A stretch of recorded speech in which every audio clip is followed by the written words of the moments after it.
World war to एक ऐसी घटना थी जिसके बारे में हमने कई कहानियां सुनी है, कभी हिटलर की तो कभी जापान की। लेकिन जो कहानी मैं आज आप सबको इस वीडियो में बताने वाला हूँ वो इन सभी कहानियों से बहुत ही ज़्यादा अलग है, क्योंकि ये कहानी है एक ऐसे इंसान की जिसने करीब 30 साल तक जंगल में छिपकर ये जंग लड़ी थी।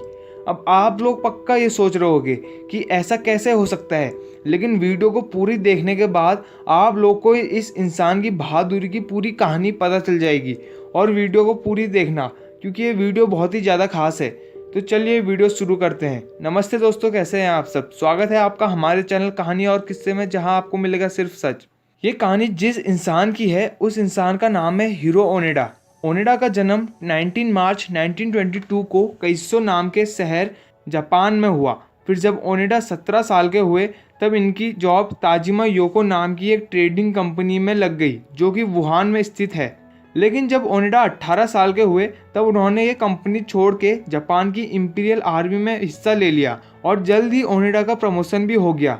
और इनके ट्रेनिंग के दौरान इन्हें गोरिल्ला वॉर जैसी कई ट्रेनिंग भी सिखाई गई थी। फिर कुछ साल बाद शुरू हो गया वर्ल्ड वॉर टू और 26 दिसंबर 1944 का दिन आया जब ओनेडा और उनके कई साथियों को जापान ने फिलीपींस के ल्यूबांग आइलैंड में जंग के लिए छोड़ दिया। और इनके कमांडर का नाम था योशिनी तानागुची, जिन्होंने ओनेडा और उनके साथियों को विकट से विकट परिस्थिति में कैसे न कैसे जिंदा रहने का ऑर्डर दिया था और ये भी कहा था कि जब जंग खत्म हो जाएगी तो वो खुद उन्हें लेने आएंगे। फिर जैसे ही वे सब उस आइलैंड में पहुंचे तो उन सब लोगों ने अपने को 4-4 के ग्रुप में बांट लिया और वे सब पूरे जंगल में जगह जगह फैल गए। और जिस ग्रुप में ओनेडा थे उस ग्रुप में उनके 3 साथियों का नाम था यूची, शिमाडा और कोजुका। फिर लैंड करने के बाद दिन पर दिन एक एक करके सबकी जान जाते गई, लेकिन ओनेडा का ग्रुप किसी न किसी तरीके से सही सलामत था। फिर धीरे धीरे करके 7 महीने बीत गए और अमेरिका ने जापान के हिरोशिमा और नागासाकी नाम के 2 शहर में अगस्त 1945 को एटम बम से हमला कर दिया। और इस हमले में करीब 4.5 लाख लोग मारे गए। और आप सबको तो ये पता ही होगा कि इन 2 हमलों के बाद जापान ने अमेरिका के सामने सरेंडर कर दिया था और वर्ल्ड वॉर टू भी ख़त्म हो चुका था। लेकिन असली कहानी तो अब यहाँ से शुरू होती है। जब वर्ल्ड वॉर टू ख़त्म हो गया तो ओनेडा और उनके ग्रुप को ये नहीं पता था कि जंग खत्म हो चुकी है और वो लोग यही सोचने में लगे थे कि युद्ध अभी भी जारी है, जिस कारण ओनेडा का ग्रुप वहाँ के लोकल पुलिस और आर्मी से लड़ता रहा और कभी तो उनकी मुलाकात वहाँ के रहने वाले लोगों से हो जाती, जिस कारण ना चाहते हुए भी उन्हें इन लोगों को मानना पड़ता था। फिर अक्टूबर में उस आइलैंड में रहने वाले एक इंसान ने ओनेडा के ग्रुप को कहा कि अमेरिका ने तो जापान के ऊपर कब के बम गिरा दिया है और जापान ने सरेंडर भी कर दिया है और जंग तो कब के ख़त्म भी हो चुका है। लेकिन जापान से संपर्क ना होने के कारण ओनेडा के ग्रुप ने यह बात नहीं मानी और उस इंसान से ये भी कहा कि जापान कभी सरेंडर कर ही नहीं सकता। फिर इसके बाद वो जंगल के और अंदर छुपने लगे और वहाँ भी फिलीपींस की गवर्नमेंट कई बार लाउड स्पीकर में ओनेडा के ग्रुप को ये कहती कि जंग खत्म हो चुकी है। लेकिन ओनेडा और उनके साथी हमेशा इसे दुश्मन की कोई चाल ही समझते।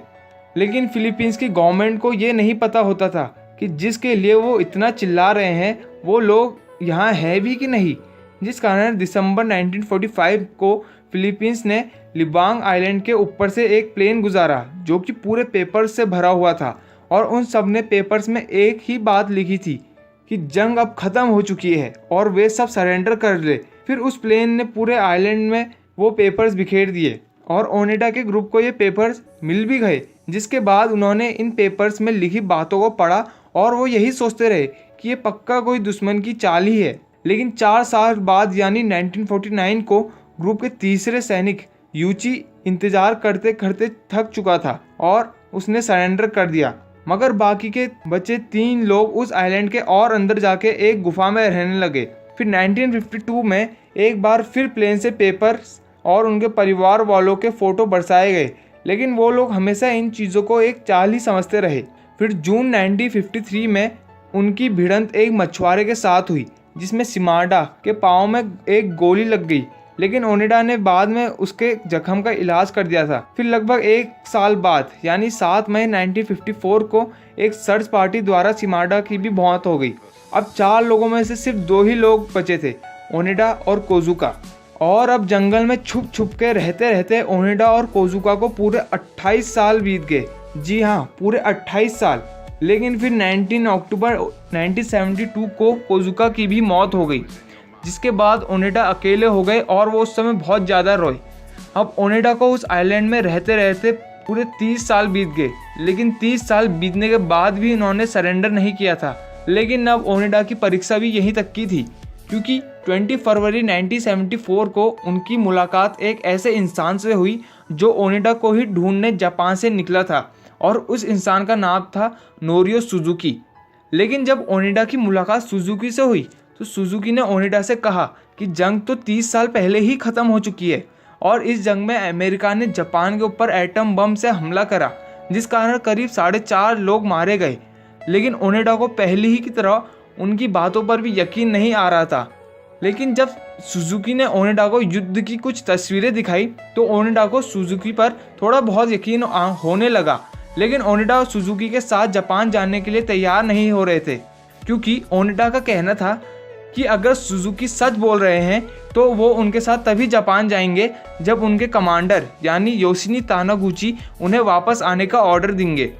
फिर सुजुकी ओनेडा की एक फ़ोटो सबूत के तौर पर दिखाने के लिए जापान ले गए, और फिर फ़ोटो देखने के बाद जापान की गवर्नमेंट ने तानुगुची की तलाश शुरू कर दी और गवर्नमेंट को तानुगुची मिल भी गए, और तानुगुची उस समय एक बुकों की दुकान चलाते थे। फिर जापान ने सुजुकी के साथ तानुगुची को भी लिबांग आइलैंड भेजा, और आखिरकार ओनेडा की मुलाकात उनके कमांडर तानुगुची से 9 मार्च 1974 को हुई, और तानुगुची ने ओनेडा से उस समय ये कहा कि वो अपना वादा पूरा निभाने आए हैं। फिर जापान जाने से पहले ओनेडा ने फिलीपींस के प्रेसिडेंट के सामने सरेंडर किया और प्रेसिडेंट को अपनी तलवार, एक गन और कई ग्रेनेड्स भी सौंप दिए। और जब ओनेडा अपने देश जापान वापस जा रहे थे तो उनको इस बात से बहुत ही ज़्यादा दुख था कि इन 30 सालों में उन्होंने कई बेकसूरों की जान ले ली। और अब ये कहने की बात नहीं है कि जब वो जापान पहुँचे होंगे तो उनका स्वागत किस प्रकार किया होगा। फिर जापान की गवर्नमेंट ने ओनेडा को कई पुरस्कार भी दिए, और ओनेडा के इन बीते 30 सालों की तनख्वाह के तौर पे उन्हें $10,000 भी दिए। और आपको ये पता है कि ओनेडा ने इन रुपयों से क्या किया? ओनेडा ने पूरे $10,000 लिबांग आइलैंड में रहने वाले लोगों में बांट दिए, और फिर जापान में काफ़ी फेमस और पब्लिसिटी पाकर वो अपनी ज़िंदगी से परेशान हो चुके थे, जिस कारण वो जापान छोड़कर ब्राज़ील में रहने लग गए और वहाँ वो खेती बाड़ी का काम करते थे। फिर बाद में उन्होंने अपनी बायोग्राफी एक नो सरेंडर माई 30 ईयर नाम की बुक में बयां करी। फिर 1976 में ओनेडा की शादी हो गई, लेकिन 1980 में जापान में एक बच्चे ने अपने पेरेंट्स का मर्डर करने की खबर को सुनकर वो जापान वापस आ गए, और उन्होंने वहाँ ओनेडा नेचर स्कूल नाम का एक स्कूल खोल दिया। फिर बाकी की ज़िंदगी उन्होंने जापान में ही बिताई, और ज़िंदगी बिताने के बाद ओनेडा की मौत 16 जनवरी 2014 को करीब 94 साल की उम्र में जापान के एक हॉस्पिटल में हो गई। तो दोस्तों, ओनेडा की पूरी कहानी यही तक की थी, और आपने पक्का ये कहानी आज हमारे चैनल में पहली बार ही सुनी होगी। और दोस्तों, इस कहानी से हमें यही सीख मिलती है कि हम चाहे कहीं भी हो, हमें अपने देश की इज्जत हमेशा बरकरार रखनी है और अपनी मातृभूमि से कभी गद्दारी नहीं करनी है। तो दोस्तों, उम्मीद करता हूँ कि आपको ये कहानी पसंद आई होगी, और अगर आप हमारे चैनल में पहली बार आए हैं तो चैनल को सब्सक्राइब करके बेल आइकन ज़रूर दबा देना, क्योंकि ये बिल्कुल फ्री है। और सब्सक्राइब करने से आपका फ़ायदा ये होगा कि जब भी मैं कोई नई वीडियो डालूंगा तो वो आपके पास सबसे पहले पहुंच जाएगी, और इन वीडियो से आप बहुत कुछ सीख सकते हो, क्योंकि हमारे चैनल में ऐसी ही असल ज़िंदगी की कई कहानियाँ आते रहती है। तो दोस्तों, मिलते हैं आप सबसे एक नई वीडियो में एक नई कहानी के साथ। तब तक के लिए जय श्री राम, धन्यवाद।